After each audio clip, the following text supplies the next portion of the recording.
Good afternoon. Welcome to Teleislas News with the most relevant and important information of the day. Once again, violence affects a family of the islands. This morning, in events that occurred in the Little Hill sector, Erai Salman lost his life after being shot several times. Dismayed is one again the community of the island by the murder of Greg Pommier in his home located in the sector of Little Hill, an event that occurred apparently around 6 o'clock in the morning. The police colonel provided information about this incident and investigation that are being carried out. Upon arriving at the scene of the incident, we found a person inside the residence who had been killed with a firearm. At this moment, CTI personnel are inspecting the scene. We have a judicial police component of surveillance police with operational groups sweeping the area. According to the National Police, the perpetrators are said to have fled through the wooded area of the sector. Apparently, there were 3 subjects who committed the crime, of which apparently 2 of them were tall and 1 was short. These are the description that they gave us. The community informs that once they committed the crime, they fled towards the wooded part of the sector, so that is what at this moment we are about to establish and verify.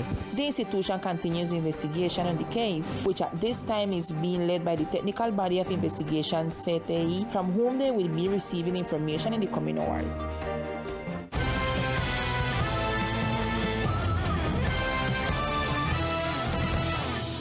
Tomorrow, November 9th, the binding regional dialogues will be held in the department, where the island community will be able to present their proposals for the National Development Plan of President Gustavo Petro.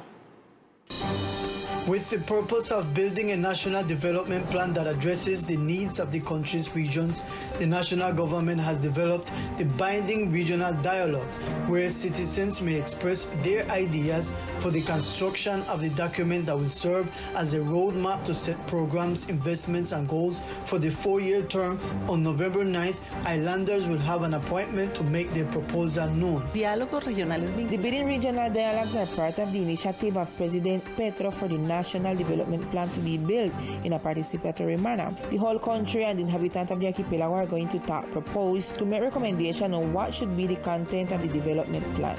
Tomorrow, Wednesday, November 9, from 8 in the morning at the Bolivariano School, will be all gathered there. All the agents of the department, young people, women, organizations, businessmen, student workers, everyone is welcome. We'll be waiting for you tomorrow. The Minister of the Housing portfolio specified that a special binding regional dialogue will be held for the island of Providence and Santa Catalina. We hope in the next few days to propose a date for inhabitants of Providence to join us in this conversation. We know that it is difficult to travel to San Andres, so we want to make an additional special and specific dialogue for the inhabitants of Old Providence. On November 15th, when Petro's government will be 100 years old, the National Development Plan 2022 through 2026 will be presented to the National Planning Council, which will study it and make the pertinent observations to be presented to the Congress of the Republic on February 7th, 2023. By Decree 0678 of October 28, 2022, the Departmental Administration extends the prohibition for a term of 6 months of the realization of any type of public shows or private events that involve the use of pickups. Through Decree 0678 of October 28 of 2022, the realization of any type of public shows or private events that involve the use of pickup type loudspeakers that affect the public tranquility is prohibited in the department from the date for a term of 6 months. Exceptions to this prohibition are the legally authorized establishments and events, provided that the maximum sound decibels established by law are observed. The use of any means of sound production and amplification devices, accessories, and the like in public space of the spread by pedestrian area is prohibited. In case of requiring it used in an event, it would be required a respective permit from the government secretariat. And the Departmental Social Safety Enterprise conducted a preventive activity in the barrack sector in order to identify basic diseases amongst the community of this sector. The departmental social state enterprise was with the community of the Barak sector, conducting the preventive health program that seeks first to determine and identify health risks within the island population. During the event, the community was provided with different medical services such as psychologists, nutrition, and blood pressure, among others. This morning we is in the community of Barak session.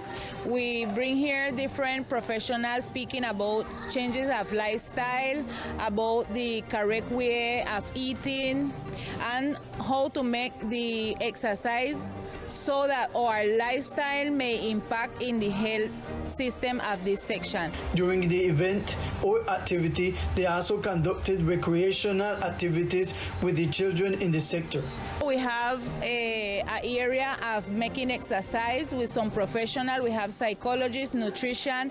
All this idea is in the program of Salud Preventiva Todos por un Nuevo Comienzo. This is a program with Gobernación and the S Departamental looking about the health of our community so that we may diminish the amount of cases of death or of sickness in our community, which is high blood pressure, diabetes, and other health issues in our community. So we invite the community to come out. This same event, we will have it in the section of Simpson Well and it's in San Luis in the further years of this month. So we invite all the community to come out and be part of this. It is noteworthy that these sessions will also be held in different sectors of the island in order to learn details of basic diseases of the population. And this weekend, an emergency situation was reported in Hines Key, where the Navy had to assist a tourist. The Colombian Navy, through the Coast Guard units of the Pacific Command of San Andres and Providence, conducted the maritime evacuation from Hines Key to the coast of San Andres of a 26-year-old Colombian tourist who was suffering from anxiety and had been missing for almost 24 hours. The evacuation was completed thanks to the emergency call made by citizens on the Key after her arrival in San Andres. The woman was attended by medical personnel from the Emergency and Regulation Center, CRUE, and the National Police follow up on the situation. They indicate that the Colombian citizen had been reported missing by a relative who expressed that she suffered from psychological disorders. Now we continue with sport news with Victor Fusalva.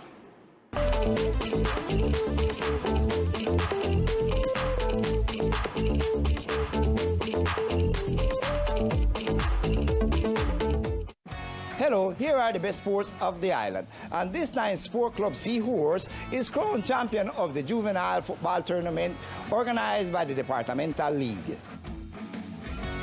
A very exciting final experience at the Erwin O'Neill Soccer Stadium, where the teams of Seahorse Soccer Club, directed by Enrique Mendoza, and the Estudiante Club, directed by Professor Jair Navarro, played against each other. 2 goals to zip, the Seahorse managed to beat the team of Los Estudiantes with goals scored by the players Nader and Maldonado. One of the most outstanding players in this final was Kevin Vargas. Enrique Mendoza described it as an intense and fierce game.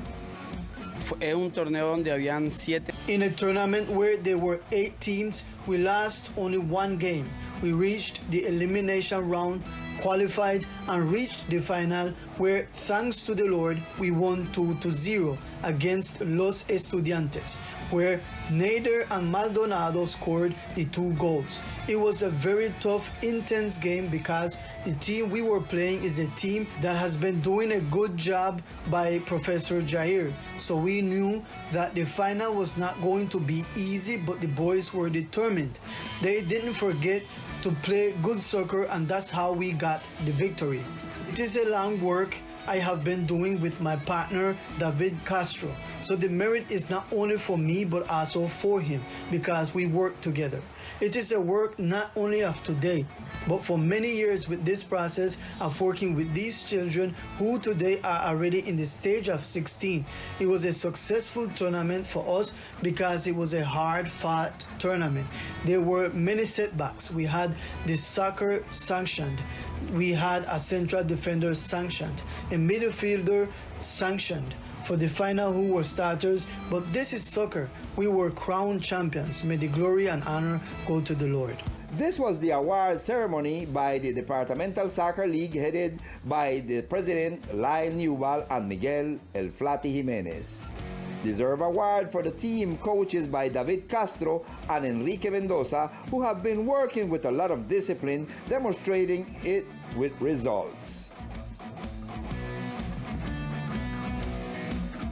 And in basketball, important victory for Caribbean Storm over Cimarrones of Chocó.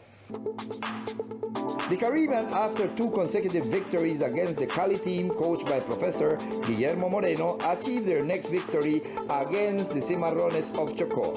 An outstanding performance of the team from Chocó that managed to win a convincing manner in the second quarter.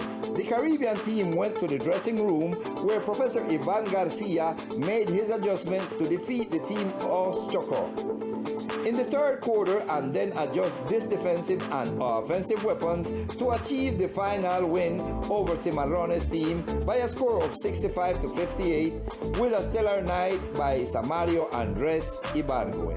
These were the words of winning coach Iván García. O sea, cuando entramos al camerino en el medio tiempo, hablamos de... When we went into the dressing room at halftime, we talked about 3 fundamental aspects.